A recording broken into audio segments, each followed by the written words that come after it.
Malayang pag-access sa internet. Isipin ang mundong walang Google, social media o kahit online news.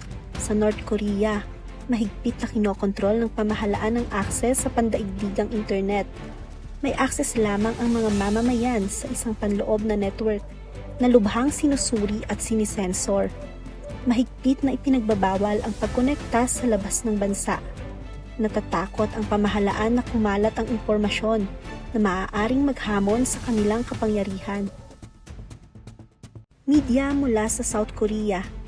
May tensyong relasyon ang North Korea sa kapitbahay nitong South Korea.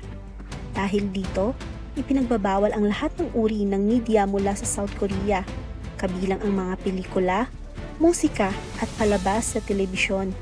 Nag-aalala ang pamahalaan na ang pagkakalantad sa kulturang Korean ay maaaring magpahina sa kanilang kontrol at